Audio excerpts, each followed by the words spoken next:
आइए जानते हैं आज की कुछ अंतर्राष्ट्रीय खबरों को। पहले एक नजर आज की हेडलाइंस पर। खट्टर सरकार ने ली राहत की सांस, आखिर काम आई दुष्यंत चौटाला की डिनर डिप्लोमेसी। नंदीग्राम में गिरी ममता, पैर में लगी चोट, सीने में उठा दर्द। नौसेना में शामिल हुआ सबमरीन आईएनएस करंज। घाटमपुर सामूहिक दुष्कर्म, अगर पीड़िता को पुलिस ने दोबारा ना बुलाया होता अस्पताल तो ना उठता सिर से पिता का साया। मिथुन चक्रवर्ती को मिली Y+ सुरक्षा। अफगान शांति वार्ता में भारत की मौजूदगी से पाकिस्तान की होगी बोलती बंद। तिब्बत पर चीन को आराम से नहीं बैठने देगा अमेरिका। महंगा हुआ सोना, चांदी की कीमतों में भी उछाल। गौहर खान ने अपनी प्रेगनेंसी की खबर को लेकर तोड़ी चुप्पी। और केविन पीटरसन ने खेली तूफानी पारी।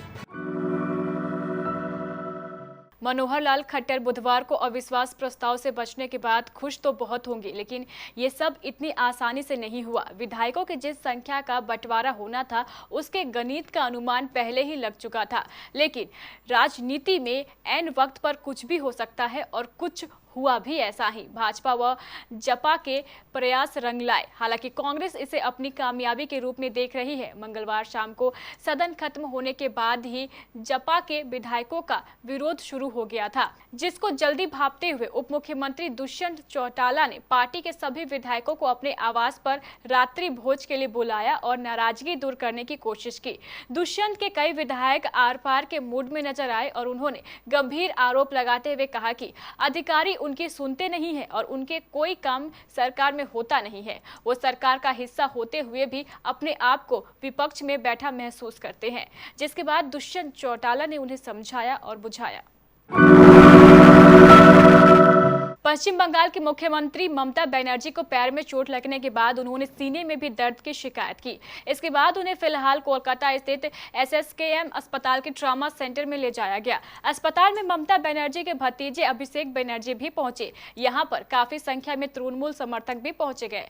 अस्पताल में ममता बनर्जी का इलाज करने के लिए 6 सदस्यीय मेडिकल बोर्ड का गठन उनके अस्पताल पहुंचने से पहले ही कर दिया गया था। इस मेडिकल बोर्ड में हड्डी विभाग, जनरल मेडिसिन, एथेनेटिक्स, इमरजेंसी सर्जरी और न्यूरो सर्जरी विभाग के विभागाध्यक्ष शामिल थे। स्कॉर्पियन क्लास के सबमरीन आईएनएस करंज बुधवार को इंडियन नेवी के बेड़े में शामिल हो गई। मुंबई के नेवल डॉकयार्ड में एक कार्यक्रम के दौरान आईएनएस करंज को शामिल किया गया। इस दौरान नौसेना प्रमुख एडमिरल करमवीर सिंह और सेवानिवृत्त एडमिरल BS शेखावत भी मौजूद थे। इसे मेक इन इंडिया अभियान की बड़ी कामयाबी मानी जा रही है। कलवरी क्लास की इस तीसरी सबमरीन की खासियत है कि मिशन के दौरान दुश्मन के इलाके होने के बावजूद उन्हें इसकी भनक तक नहीं लगेगी। आईएनएस करंज के नाम के पीछे का किस्सा भी दिलचस्प है। इसके नाम के हर अक्षर का एक महत्व है। K से किलर इंस्टिंक्ट, A से आत्मनिर्भर भारत, R से रेडी, A से एग्रेसिव, N से निम्बल और J से जोश। घाटमपुर में सचेती की सामूहिक दुष्कर्म पीड़िता के पिता की घाटमपुर CHC के बाहर हाईवे पर बुधवार ट्रक से कुचलकर मौत हो गई। आक्रोशित परिजनों और ग्रामीणों ने करीब 6 घंटे तक हाईवे जाम कर प्रदर्शन किया। इससे हजारों वाहन फंस गए। अधिकारियों की लाख समझाने के बाद लोग माने और जाम खोला। मृतक के भाई ने दुष्कर्म आरोपी, उसके दरोगा पिता देवेंद्र यादव, चौकी इंचार्ज व अन्य अज्ञात पर हत्या व साजिश रचने की धारा में FIR दर्ज कराई है। दरोगा व चौकी इंचार्ज पर मिलीभगत कर वारदात को अंजाम देने का आरोप लगाया गया है। पोस्टमार्टम रिपोर्ट के मुताबिक शरीर पर एक्सीडेंटल चोटें हैं। अधिक खून बहने के कारण ही उनकी मौत हुई है। बंगाल में प्रधानमंत्री नरेंद्र मोदी की ब्रिगेड रैली में भाजपा का दामन थामने वाले अभिनेता मिथुन चक्रवर्ती को वाई+ सुरक्षा दी गई है। केंद्रीय गृह मंत्रालय ने बुधवार को इस संबंध में निर्देश जारी कर दिया। सूत्रों के मुताबिक मिथुन को केंद्रीय रिजर्व पुलिस फोर्स सुरक्षा कवर देगी। बता दें कि बंगाल में विधानसभा चुनाव के लिए प्रचार और नामांकन शुरू होने जा रहे हैं। बताया जा रहा है कि हाल में भाजपा में शामिल होने वाले तमाम नेताओं पर हमले के मद्देनजर मिथुन को सुरक्षा दी गई है।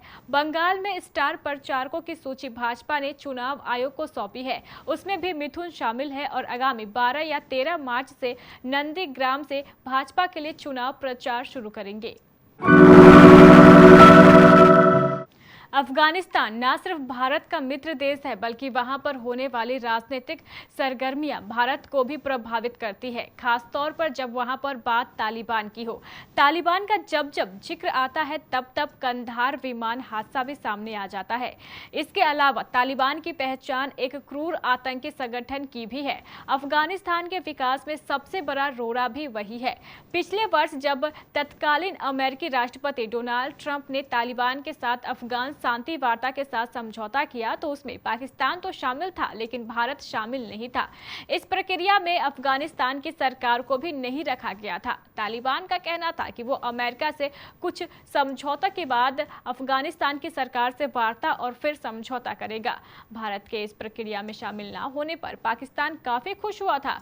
उस वक्त पाकिस्तान ने बार बार ये कहा कि भारत को अमेरिका ने अफगान शांति वार्ता में तरजीह नहीं दी और पाकिस्तान की अहमियत को समझते हुए उसे इसमें शामिल किया। लेकिन अब अमेरिका में निजाम के साथ वक्त और सियासत बदल रही है। अमेरिका के राष्ट्रपति जो बाइडेन ने कार्यकाल के शुरुआत में ही यह साफ कर दिया है कि उनका प्रशासन चीन को लेकर किसी भी तरह से नरमी नहीं बरतेगा। अब बाइडेन प्रशासन ने कहा है कि चीनी सरकार तिब्बत आध्यात्मिक गुरु दलाई लामा का वारिस चुनने की प्रक्रिया में कोई भूमिका नहीं होने देगा। अमेरिका के इस रुख से यह साफ हो गया है कि वह तिब्बत को लेकर चीन की जिनपिंग सरकार को आराम से नहीं बैठने देगा।